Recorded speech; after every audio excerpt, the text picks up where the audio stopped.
গত 17 বছর বাংলাদেশ যে সিস্টেমে চলেছে সেটা আমরা কম বেশি সকলেই জানি।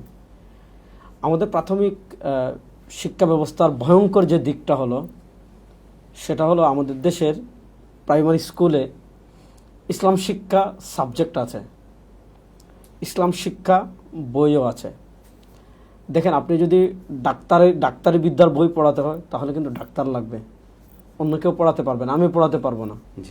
আপনি যদি অন্য কোনো বিশেষ বিষয়ের বই পড়াতে হয় তাহলে ওই বিষয়ে বিশেষজ্ঞ টিচার শিক্ষক লাগবে, অন্য কেউ পড়াতে পারবে না।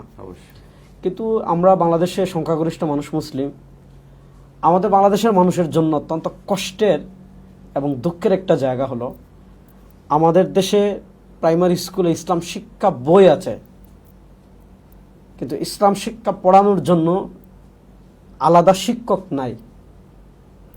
এখন দেখা যাচ্ছে এমন শিক্ষক ইসলাম শিক্ষা পড়াচ্ছে যিনি আসলে ইসলাম শিক্ষা পড়ানোর যোগ্যতা রাখেন না।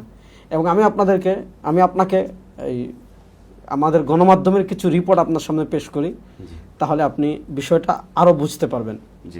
দেশ রূপান্তর 9 জুলাই 2025 একটা শিরোনাম করেছে, সেটা হলো 1.5 যুগ ধরে ইসলাম ধর্মের ক্লাস নিচ্ছেন হিন্দু শিক্ষকরা। সেটা হলো কোথায়? রাজবাড়ির একটি প্রাইমারি স্কুল, যেখানে প্রায় 18 বছর পর্যন্ত মুসলিম শিক্ষার্থীদের ধর্মীয় শিক্ষা দিচ্ছেন হিন্দু শিক্ষক, অর্থাৎ ইসলাম শিক্ষা পড়াচ্ছে কে? হিন্দু শিক্ষক।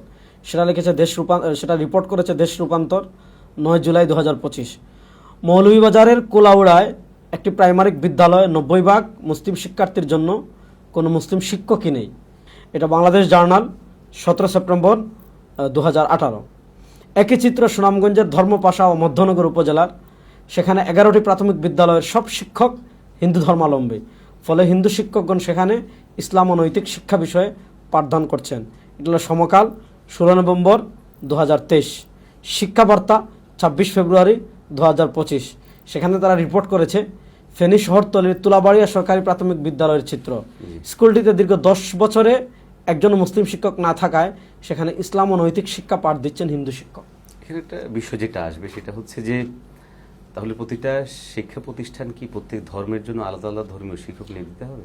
সেটা আমি বলছি, সে আলোচনা পরে আসছি। তো দেখা যাচ্ছে যে আমাদের দেশে সংখ্যাগরিষ্ঠ যেখানে মুসলিম, সেখানে ইসলাম শিক্ষা পড়াচ্ছে হিন্দুরা। বাংলাদেশ একটি গণতান্ত্রিক রাষ্ট্র, হিন্দুরা তাদের যেমন ধর্ম শেখার অধিকার আছে, মুসলমানদেরও তেমন তাদের ধর্ম শেখার অধিকার আছে। কারো ধর্মীয় অধিকার আমরা খর্ব করতে চাই না। আমাদের দেশে এমন প্রাইমারি স্কুল আছে যেখানে মানুষ হিন্দু বেশি, সেখানে আপনি হিন্দু ধর্মীয় শিক্ষক নিয়োগ দেন, আমাদের কোনো আপত্তি নেই।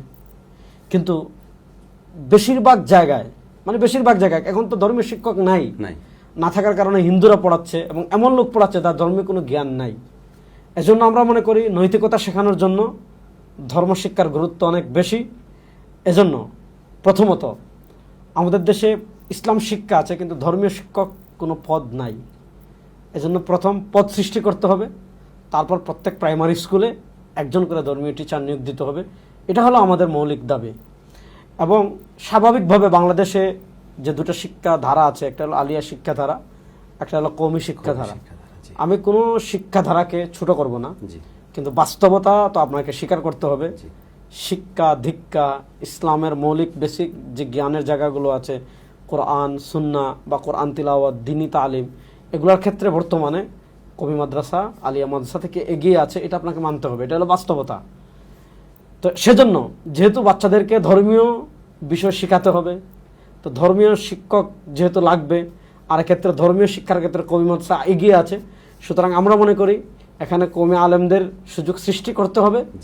আপনি ইন্টারভিউ নেবেন, আলিয়া মাদ্রাসার যারা শিক্ষিত তারাও পরীক্ষা দিবে, কওমি শিক্ষা শিক্ষিত তারাও পরীক্ষা দিবে।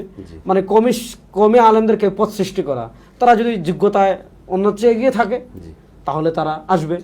কিন্তু তাদেরকে যদি আপনি এই মানে সার্টিফিকেটের পিছনে সার্টিফিকেটের গেড়াকলে রেখে তাদেরকে যদি আপনি এখানে প্রতিদ্বন্দ্বিতা করারই সুযোগ না দেন, তাহলে দেখা গেল ধর্মীয় শিক্ষায় যারা এগিয়ে ধর্মীয় জ্ঞানে যারা এগিয়ে তারাই সুযোগ পাচ্ছে না।